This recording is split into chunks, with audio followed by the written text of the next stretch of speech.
नमस्कार दोस्तों, आज हम परसेंटेज के बारे में पढ़ेंगे। जहाँ देखो आजकल वहीं परसेंटेज की बातें की जाती हैं। कपड़े खरीदने जाओ तो वहाँ लिखा होता है 10% की छूट। बेटा 10वीं पास हुआ तो उससे परसेंटेज पूछा जाता है। मध्य प्रदेश की आबादी पिछले वर्ष की अपेक्षा इस वर्ष 15% बढ़ गई। पुरानी बाइक की कीमत हर वर्ष 10% कम होती जा रही। तो बताइए कि 3 साल बाद उसकी कीमत क्या होगी। दुकानदार आपसे 15% मुनाफा कमा रहा है तो उसको वह वस्तु कितने की पड़ी। और आज की डेट में कोविड की बात की जा रही है। कहा जाता है कि कोविड जो है पिछले 22 दिन की अपेक्षा 27% से कम होकर 3% पे आ गया है। आखिर हर जगह परसेंटेज की ही बातें क्यों की जाती हैं। परसेंटेज की बातें इसलिए की जाती हैं क्योंकि इससे कंपैरिजन करना आसान हो जाता है। देखिए कैसे। पहले तो देखिए, ये एक परसेंटेज का सिंबल होता है। सेंट का मतलब होता है 100, तो परसेंट का मतलब आउट ऑफ 100, 100 में से आपको कितने मिले। अक्सर आप बोलते हैं मुझे 10th में 80% मिले, ठीक, तो आप क्या बोलते हैं 80/100। अब कोई बोलता है मुझे एमपी बोर्ड में 500 में से 400 नंबर मिले, और एक बोला मुझे सीबीएसई बोर्ड में 800 में से 640 नंबर मिले। तो अब बताइए क्या इन तीनों के सेम परसेंटेज हैं। चलिए देखते हैं। 100 में से 80 नंबर मिले तो 80/100, इसको काट पीट किया 4/5। 400/500 4/5, और यहाँ भी 4/5। तो हम कह सकते हैं कि तीनों विद्यार्थियों के परसेंटेज क्या हैं, सेम है। एक एग्जाम्पल लीजिए और। रोहित जो कि एमपी बोर्ड का स्टूडेंट है, उसको 650 में से 450 नंबर मिले। और एक माधव है सीबीएसई बोर्ड का, उसको 700 में से 490 नंबर मिले। तो हम नंबर देख के कहेंगे यार इसके 490 हैं और इसके 450, तो माधव ज़्यादा अच्छा पढ़ने में है। ऐसा नहीं है। आपको क्या करना है, कितने नंबर मिले, कितने में से मिले, 450/600, कितना आया 0.75। अब इसको कीजिए, 490 नंबर मिले 700 में से, तो ये आया 0.70। तो अपन देख सकते हैं 0.75 ज़्यादा बड़ा है 0.70 से, तो इसलिए रोहित ज़्यादा अच्छा है पढ़ने में माधव से। अब अपन डिस्काउंट की बात करते हैं। अक्सर आप दुकान में जाते होंगे तो काउंटर पे लिखा होता है 10% की छूट हर एक आइटम पे, और आप जब दुकान के और अंदर जाते हैं तो लिखा होता है 500 रुपए की छूट 5000 की खरीदी पर। ऐसा क्यों लिखा उसने, दुकानदार ने? क्योंकि वो ग्राहक के माइंडसेट को जानता है। ग्राहक क्या देखता है, ज़्यादा से ज़्यादा पैसे बच रहे हैं, ठीक। अब देखते हैं अपन क्या ये दोनों सेम है, मतलब 10% और 500 रुपये की छूट 5000 की खरीदी पर। चलिए देखते हैं कैसे होगा। 10% की छूट मतलब 100 रुपये में 10 रुपये छोड़ा, तो आपने 90 रुपये दिए। 200 में कितना हो जाएगा, 20 रुपये की छूट, कितना हो जाएगा, 100 में 10 तो 200 में 20, तो 180 रुपये। 300 रुपये की में 30 रुपये, 400 रुपये के में 40 रुपये, और 1000 रुपये में 100 रुपये, 1000 में 100 रुपये, 2000 में 200 रुपये, तो 5000 में 500 रुपये, ठीक। तो ये सब सेम है। कैसे, दूसरा तरीका देखिए। 10 रुपये की छूट तो 10/100, फिर दूसरे में क्या है 20/200, 20/200, फिर 100/1000, और ये 500/5000। सबको काटिए, सब के सब क्या आ रहे हैं 1/10। इसका मतलब दुकानदार ने जो लिखा है वो सिर्फ आपको दिग्भ्रमित करने के लिए लिखा है। चलिए अब कैसे पता लगाएं कि हमको दुकानदार को कितने पैसे देने हैं।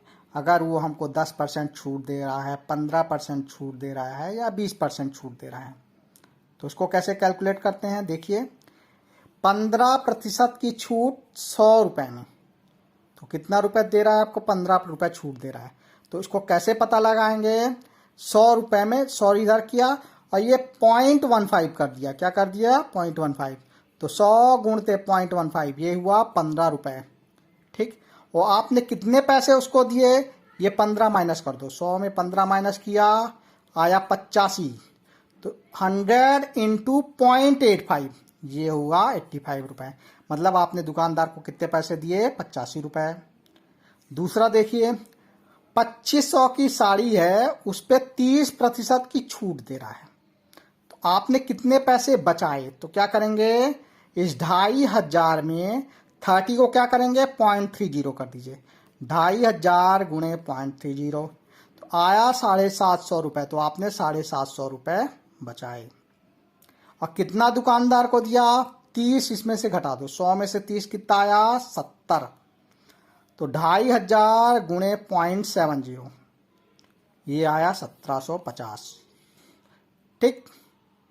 एक होता है सक्सेसिव डिस्काउंट। सक्सेसिव मतलब सतत।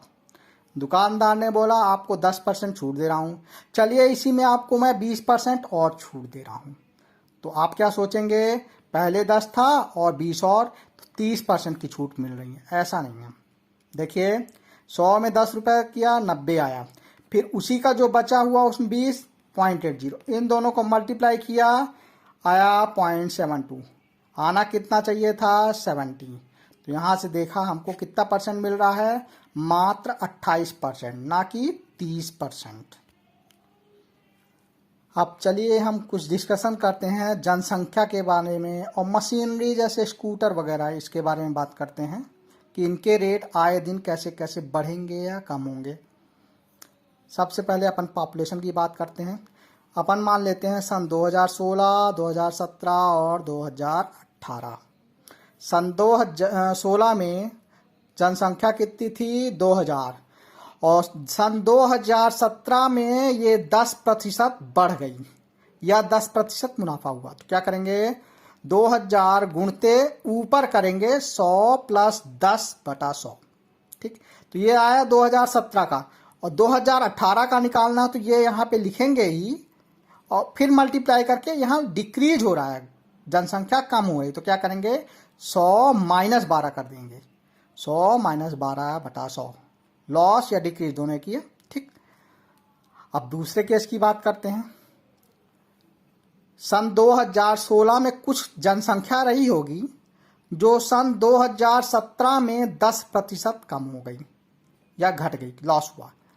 और 2018 में ये 15% बढ़ गई। तो पता लगाइए कि सन 2016 में कितनी जनसंख्या थी और सन 2018 में कितनी जनसंख्या हो जाएगी। तो 2016 पीछे जाना है तो आपको क्या करना पड़ेगा, जो अपन ऊपर प्लस या माइनस करते थे उसको नीचे करना पड़ेगा। तो क्या है, 3000 लिखा, यहाँ 10% कम हुई है तो 100/100 माइनस 10 कर देंगे। ठीक।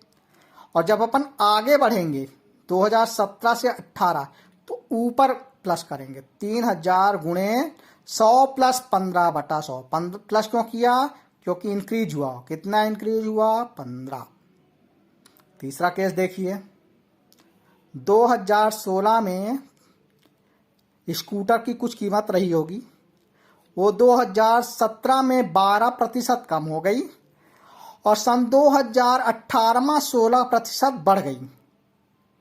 तो 2018 में अगर 4000 उसकी कीमत है तो पता लगाइए कि 2017 में कितनी थी और 2016 में कितनी थी। अब हम क्या जा रहे हैं, पीछे जा रहे हैं।